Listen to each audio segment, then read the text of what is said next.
इस कहानी में दिखाया जाता है कि भविष्य में जो भी सिंगल होगा उसे इस दुनिया में रहने नहीं दिया जाएगा। अगर आपका पार्टनर आपको छोड़कर चला गया है या किसी वजह से उसकी डेथ हो गई है तो आपके पास सिर्फ 45 दिन है दूसरा पार्टनर ढूंढने के लिए। और अगर इन 45 दिनों के अंदर आप दूसरा पार्टनर नहीं ढूंढ पाते हैं तो आपको एक जानवर में बदल दिया जाएगा। अब आखिर भविष्य में इन लोगों के साथ ऐसा क्यों किया जा रहा है, जानने के लिए बने रहिए वीडियो के एंड तक। इस कहानी की शुरुआत होती है और मूवी के लीड कैरेक्टर डेविड को दिखाया जाता है जिसे कि उसकी वाइफ छोड़कर चली गई है और अब वो एक सिंगल है। अब सोसाइटी के नियम के हिसाब से सिंगल लोगों की इस दुनिया में जगह नहीं है, इसलिए अगले दिन कुछ लोग डेविड को एक अनजान से होटल में लेकर जाते हैं और यहाँ पर उसे समझाया जाता है कि उसके पास सिर्फ 45 दिन है दूसरा पार्टनर चुनने के लिए। और यहाँ पर इस होटल में और भी बहुत सारे लोग होते हैं जिन्हें की या तो उनकी पार्टनर छोड़कर चली गई है या किसी वजह के चलते उनकी मौत हो गई है। और इन सभी को यहाँ पर आए सिंगल लोगों में से अपना पार्टनर चुनना होगा और अगर वो अपना पार्टनर नहीं चुनते हैं तो उन्हें अगले 45 दिनों के बाद उनके सबसे पसंदीदा जानवर में बदल दिया जाएगा। लेकिन यहाँ पर पार्टनर चूज करने की एक कंडीशन भी होती है, वो ये कि वो जिसे भी चूज करें इन दोनों के बीच कुछ सिमिलर होना चाहिए, नहीं तो तब भी आप अपने पार्टनर से शादी नहीं कर सकते। खैर अब इसके बाद हमें डेविड को एक डॉग के साथ दिखाया जाता है और दरअसल ये डॉग उसका भाई है जो कि वो खुद भी कुछ साल पहले इस होटल में आया था लेकिन उसे उसकी पसंद का पार्टनर नहीं मिला और इसलिए उसे इस डॉग में बदल दिया गया था। इसके बाद डेविड से एक फॉर्म पर साइन कराया जाता है और इसके बाद उसे उसका रूम दे दिया जाता है। इसके बाद डेविड के रूम में होटल की मैनेजर ओलिविया आती है और वो यहाँ पर उससे पता करती है कि अगर वो अपना पार्टनर चूज नहीं कर पाया तब वो खुद को कौन से जानवर में बदलना चाहेगा। तो यहाँ पर डेविड लॉबस्टर को चुनता है क्योंकि उनकी जिंदगी 100 साल से ज्यादा होती है। अब इसके बाद ओलिविया डेविड को होटल के कुछ रूल बताती है जिसमें कि उन्हें उनके हिसाब से कपड़े पहनने होंगे और वो यहाँ पर सिर्फ लड़कियों को ही चूज कर सकता है ना कि लड़कों को। और जब तक वो अपना पार्टनर नहीं चुन लेगा वो कोई भी पार्टनर वाला गेम नहीं खेलेगा, सिर्फ सिंगल गेम ही खेल सकता है। और साथ ही वो होटल में मास्टरबेट भी नहीं कर सकता, लेकिन वो होटल की मेड के साथ इंटीमेट हो सकता है। लेकिन यहाँ पर सबसे बढ़िया चीज ये होती है कि मेड उनके साथ इंटीमेट होने के लिए आती तो है लेकिन वो होती नहीं है, वो उन्हें एक्साइट करके पहले ही भाग जाती है ताकि लड़कियों को पाने की जो उनकी चाहत है वो और बढ़ जाए। अब इसके बाद हमें डेविड को लंच पर दिखाया जाता है और वो यहाँ पर 2 आदमियों से मिलता है जिनका नाम था जॉन और बेन। ये दोनों भी डेविड की तरह ही सिंगल थे और यहाँ पर पार्टनर ढूंढने के लिए आए थे। खैर अब ये तीनों लोग आपस में इधर उधर की बातें करने लगते हैं और तीनों अच्छे दोस्त बन जाते हैं। अब इसके अगले सीन में हमें दिखाया जाता है कि इस होटल से कुछ लोग भाग गए थे क्योंकि उन्हें जानवर में नहीं बदलना था और जितने भी सिंगल लोग इस होटल से भागे थे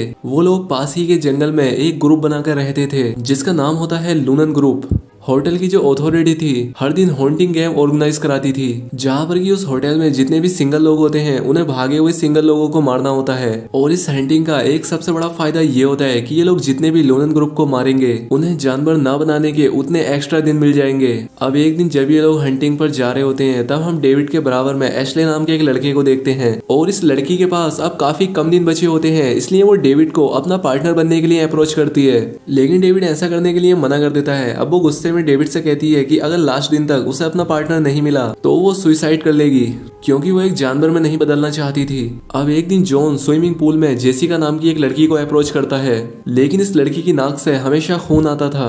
अब क्योंकि जॉन और इस लड़की के बीच कोई भी समानता नहीं थी इसलिए जॉन अपने आप को चोट पहुंचाता है और उसकी नाक से खून आने लगता है। ये देखकर जेसिका समझती है कि शायद जॉन को भी उसकी ही तरह बीमारी है और इन दोनों के पार्टनर बनने के लिए ये समानता काफी थी। खैर इसके बाद उन्हें कपल डिक्लेयर कर दिया जाता है। अब ऐसा होने के बाद जॉन अक्सर या तो खुद को चोट पहुंचाता रहता या फिर खुद को केचप या कोई लाल कलर लगाता रहता था ताकि उसके पार्टनर को लगता रहे कि उसकी नाक से भी खून निकल रहा है। अब ऐसे ही काफी दिन बीतते जा रहे थे लेकिन डेविड को उसके सिमिलर पार्टनर नहीं मिल रहा था।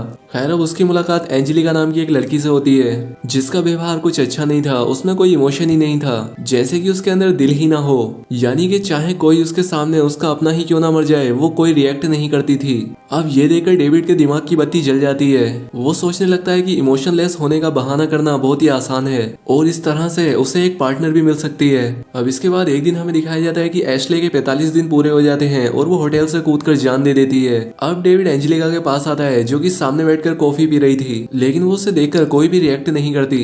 अब डेविड उसके पास आकर इमोशनलेस होने का नाटक करता है और एशले को कहता है कि अच्छा हुआ मर गई, उसे तो मरना ही चाहिए था। अब ये देखकर एंजेलिका को लगने लगता है कि शायद डेविड भी उसकी ही तरह इमोशनलेस है और अब इसीलिए वो डेविड का टेस्ट लेने के लिए झूठा मरने का नाटक करती है। लेकिन ऐसा करने पर डेविड कोई भी रिएक्ट नहीं करता और एंजेलिका उससे काफी इंप्रेस हो जाती है और अब इन दोनों की भी शादी करा दी जाती है। लेकिन एंजेलिका को अभी भी डेविड पर यकीन नहीं हुआ था, उसे उस पर अभी भी शक था और इसीलिए वो अगले दिन उसके डॉग यानी कि उसके भाई को मार देती है और वो उसका रिएक्शन देखने लगती है। अब अपने भाई को अपने सामने मरा हुआ देखकर डेविड रोने लगता है और यहाँ पर एंजेलिका को भी पता लग जाता है कि डेविड ने झूठ बोलकर उससे शादी की है। इसके बाद वो डेविड को पकड़कर होटल अथॉरिटी के पास शिकायत करने के लिए जाती है, लेकिन रास्ते में डेविड एक मेड की हेल्प से उसे बेहोश कर देता है और उसे ट्रांसफॉर्मेशन रूम में ले जाकर एक जानवर में बदल देता है। अब डेविड की उस मेड ने हेल्प क्यों की थी इस बात का हमें आगे पता लगने वाला है। अब इसके बाद डेविड होटल से भाग जाता है और वो सीधा भागकर जंगल में उस लूनन ग्रुप से मिलता है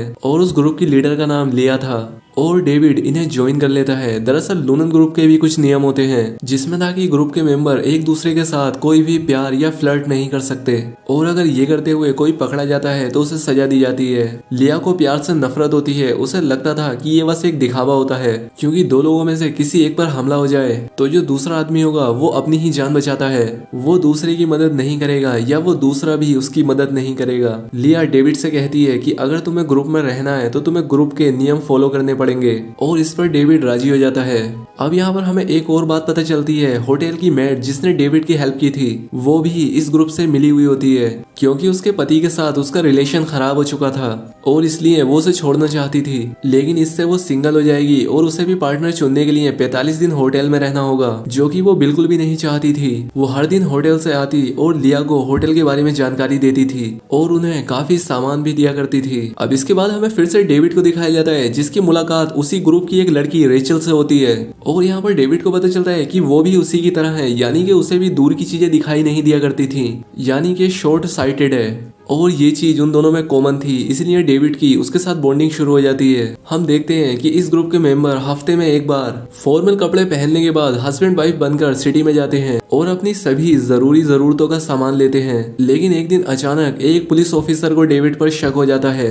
वो डेविड से उसका मैरिज सर्टिफिकेट दिखाने के लिए कहता है। तब रेचल उसके पास आकर उसे बचा लेती है ये कहकर कि वो उसकी वाइफ है। अब इसके बाद रात होती है और ये लोग होटल पर अटैक करते हैं जिसमें कि मैट भी इनके साथ होती है। वो सबसे पहले इस होटल के मैनेजर को टारगेट करते हैं। वो ओलिविया के हस्बैंड को गन पॉइंट पर रखकर ओलिविया को शूट करने के लिए कहते हैं और अपनी जान बचाने के लिए उसका वो मोटा पति अपनी वाइफ को शूट भी कर देता है, लेकिन वो गन खाली होती है इसलिए ओलिविया बच जाती है। अब दरअसल लूनन ग्रुप का मकसद उन्हें मारना नहीं था बल्कि उन्हें सच दिखाना था कि उनके रिलेशन कितने फेक हैं और इसके बाद वो उन्हें उसी हालत में छोड़कर चले जाते हैं। अब इसी दौरान डेविड जॉन से मिलता है और उसकी वाइफ जेसिका को बता देता है कि जॉन को कोई भी बीमारी नहीं है, उसने तुमसे झूठ बोला था कि उसकी नाक से खून बहता है और इससे जेसिका को काफी दुख होता है। खैर इसके बाद ये लोग अपने कैंप में आ जाते हैं और उसी रात वो मैट भी उनके ग्रुप में शामिल हो जाती है। अब जैसे जैसे समय आगे बीतता जाता है डेविड और रेचल एक दूसरे के और भी करीब आ जाते हैं और इन दोनों के बीच का रिश्ता प्यार में बदल जाता है। ये दोनों इशारों में बात करते हैं ताकि ग्रुप के मेंबर्स को उन पर शक ना हो और जब इन दोनों के पास टाइम होता तो ग्रुप के लोगों की नजरों से बचते हुए आपस में मिलते भी थे। वो दोनों यहाँ से भागने के बारे में सोचते हैं, लेकिन एक दिन अचानक लिया को उनके रिलेशनशिप के बारे में पता चल जाता है क्योंकि रेचल का डेविड के साथ जो रिलेशन था वो उसे अपनी डायरी में लिखती थी और वो डायरी लिया को मिल जाती है। उसे बहुत गुस्सा आता है। एक दिन वो रेचल को डॉक्टर को दिखाने के बहाने उसे हॉस्पिटल ले जाती है। वो कहती है कि इस ऑपरेशन के बाद तुम्हारी आंखें एकदम ठीक हो जाएंगी और उसे साफ दिखने लगेगा, लेकिन उस डॉक्टर से उसे अंधा करा देती है ताकि डेविड के साथ अब उसकी कोई भी सिमिलरिटी ना रहे। जब रेचल को इस बारे में पता लगता है तो उसे बहुत गुस्सा आता है। वो गुस्से में पागल हो जाती है और वो लिया को मारने जाती है, लेकिन उसके बदले वो उस मेट को मार देती है। जब डेविड को इस बारे में पता लगता है तो वो भी काफी परेशान हो जाता है क्योंकि उसका प्लान था कि वो यहाँ से भागकर एक सोसाइटी में जाकर नॉर्मल जिंदगी जिएंगे, लेकिन अभी ये पॉसिबल नहीं है क्योंकि अब इन दोनों के बीच कोई भी सिमिलरिटी नहीं रही थी। डेविड को भी लिया पर बहुत गुस्सा आता है और वो मौका देखकर लिया पर हमला कर देता है जिससे कि लिया बेहोश हो जाती है, इसलिए वो उसे बांधकर एक कब्र में फेंक देता है जहाँ पर बाद में कुछ जंगली कुत्ते आकर उसे अपना डिनर बना लेते हैं और इसके बाद डेविड रेचल को वहां से भगाकर ले जाता है। अब ये दोनों एक रेस्टोरेंट में जाते हैं। यहाँ पर डेविड एक चाकू मंगाता है क्योंकि अब डेविड भी अंधा होना चाहता था जिससे कि उन दोनों के बीच फिर से एक सिमिलरिटी आ जाए और वो अपनी एक नई जिंदगी की शुरुआत कर सकें। इसके बाद ये वॉशरूम में जाकर अपनी आंख में चाकू मारकर अंधा होने की कोशिश करता है, लेकिन ऐसा करते हुए उसके हाथ कांपने लगते हैं और इसी सस्पेंस के साथ ये मूवी एंड हो जाती है।